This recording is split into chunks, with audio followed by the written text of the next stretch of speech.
일십은 4가지 심리를 동반합니다. 그래서 이 심리를 이용해서 제외를 하는 거죠.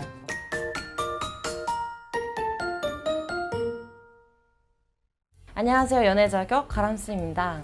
헤어지고 연락해보신 분들 진짜 많아요. 그런데 일십을 당해서 오시는 분들도 그렇게 많죠. 상대방한테 답장 오겠지, 이런 기대감을 갖고 보냈겠지만 일십을 당했을 때 내담자분들이 좌절감을 많이 느끼세요. 분명 며칠 전까지만 해도 서로 연락하고 지냈는데 대체 왜 내 연락을 일십하는지 이해가 안 된다고 많이 말씀하시거든요. 대표적인 일십의 4가지 심리 오늘 쫙 풀어드릴게요. 첫 번째, 상황 이슈. 사람들이 많이 말씀해 주시는 게, 아니 연락 한 번쯤 해줄 수 있는 거 아닌가요? 어떤 상황이든? 이거거든요. 근데 진짜 사람마다 다 다른 거예요. 연락 한 통 한 통에 잔뜩 에너지를 쓰는 사람한테는 진짜 스트레스거든요. 근데 상황까지 힘들고 지친다? 일십을 하고 싶은 게 아니라 일십을 할 수밖에 없는 거예요. 일이 너무 바쁘다든지 가정사까지 터졌다든지 하면 읽고 답을 못 할 수 있는 거죠. 이렇게 상황 이별이 이루어지는 경우가 있습니다. 언제나 내가 원하는 대로만 할 수는 없고 원하지 않는 환경에 어쩔 수 없이 처할 때가 있거든요. 즉, 내 의도와는 다르게 정말 외부 환경이나 상황으로 인해서 힘든 경우 일십을 하게 됩니다. 만약 내 상대방이 요즘 힘든 것 같다 하면 나뿐만이 아니라 모두의 연락에 답장하기가 힘든 거죠. 그래서 이건 상대방이 어떤 상황에 처해 있는지를 확인해 보셔야 합니다. 그리고 두 번째, 두려움. 우리가 헤어지는 이유는 사실 굉장히 간단해요. 행복하지 않으니까. 이 말을 해석해보면 연애로 인해 상처를 받은 거죠. 트라우마라는 말 알고 계시죠? 연애도 트라우마가 생깁니다. 예를 들어서 연락이 안 돼서 헤어진 사람이 있어요. 그러면 다음 연애 때는 연락이 안 되는 사람을 찾아서 만나진 않겠죠? 이미 상처 입을 걸 알고 있잖아요. 그런데 이런 상처, 트라우마를 만든 전 애인이 나한테 연락을 했다면 상처 입을 거 뻔하잖아요. 이렇게 상처를 받았을 때 누구든 그 두려움을 이겨낼 수 있도록 하는 추가적인 장치가 필요한 거죠. 그런데 보통 헤어지고 나서 어떻게 연락을 하나요? 잘 지내? 요즘 뭐해? 너가 생각나서 연락했어. 이런 연락, 상대의 두려움을 이겨내게 해줄 수 있을 것 같나요? 아니면 내가 얻을 게 있나요? 없죠. 그냥 힘들었던 우리의 연애만 더 생각이 날 뿐입니다. 그래서 답장을 안 하고 그냥 씹어버리는 거죠. 그리고 세 번째, 회피.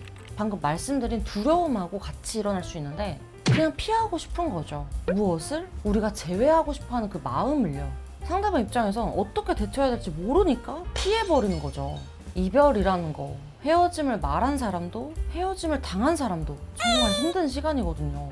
헤어지자고 말했다고 해도 위태로운 상태가 되는 거죠. 그런데 그 순간에 상대방한테 연락이 오는 거, 순간 뇌정지가 오게 돼요. 우리가 시험을 볼 때도 도저히 안 풀리는 문제는 그냥 넘어가 버리잖아요. 이거와 똑같다고 보시면 됩니다. 내가 바로 답할 수 있는 문제가 아니니까 그냥 미루거나 그대로 답을 못하게 되거나 하는 거죠. 그럼 이럴 때는 상대가 바로 답을 할 수 있게끔 만들면 되는 거겠죠? 방법이 좀 어려울 수 있는데 제가 마지막에 한 번에 다 말씀드릴게요. 그리고 네 번째, 마음이 없어진 상태. 이거 정말 슬프지만 예상하는 상태죠. 이건 더 이상 에너지를 쓰고 싶지 않아서거든요. 우리도 퇴사를 했는데 전 회사에서 계속 연락 오면 답 안 하잖아요. 나에게는 이미 의미가 없는 연락이 되어버렸는데 굳이 계속 연락을 할 필요가 없는 거죠. 그럼 이때는 재회 가능성 전혀 없는 건가요? 하시는데, 연애의 시작이 감정이었다면 재회는 논리입니다. 전 회사든 뭐든 간에 내가 필요한 연락이라면 받게 되잖아요. 내가 치킨을 먹고 싶은데 치킨 광고가 뜨면 거기서 시켜 먹을 수도 있는 거죠. 결국은 어떤 내용을 보내느냐가 정말 중요해요. 그런데 대부분 저희를 찾아오시는 분들을 보면 상대방이 뭘 원하는지도 정확하게 모르고 그래서 이별을 당하시는 분들이 정말 많아요. 중요한 건 상대방에 대한 정확한 분석이 필요한 거죠. 이런 4가지 이유 말고 어떤 이유인지 궁금하시다 하시면 꿀팁 하나 드릴게요. 나는 어떨 때 일십을 하느냐를 보면 되는데요. 깊게 생각해보면 상대가 일십하는 이유도 파악해볼 수 있습니다. 사람은 상황에 따라서 생각이 달라지기 때문에 상대 상황을 반드시 분석할 수 있다면 더 정확하게 알 수 있고요. 그러면 지금 일식당한 상황인데 재회는 아예 안 되냐 하시면 0%는 없어요. 아무리 상대가 마음이 다 떠난 상태라고 해도 재회 가능성은 언제나 존재합니다. 상대에게 정확한 방법으로만 하면 상대가 쓰고 있는 필터를 바꾸면 되는 거예요. 상대가 움직일 만한 방향으로 재회를 시도하면 왜 안 되겠어요? 일시당했다고 해서 조급하고 불안하니까 상대방한테 연락하고 찾아가는 거, 이건 절대로 하시면 안 되고요. 나의 헤어짐을 존중하지도 않으면서 제외하자고 하는 사람, 결국 나를 존중하지 않는 사람과 다시 만나고 싶은 사람 없겠죠. 이미 일십을 당했다면 어떤 점 때문에 일십을 당했는지 분석하는 게 필수고요. 일십 당했다고 해서 재회가 불가능한 거 절대 아니에요. 저희한테 오시는 대부분의 분들이 차단까지 당하고 오세요. 다시 전략을 잘 세워서 접근을 하시면 됩니다. 상대방이 답장을 할 만한 연락은 도대체 뭐냐? 많이들 궁금해 하시는데, 너가 제외 해법으로 유명하잖아요. 너 특강 재생 목록 꼭 한번 보시는 걸 추천드릴게요.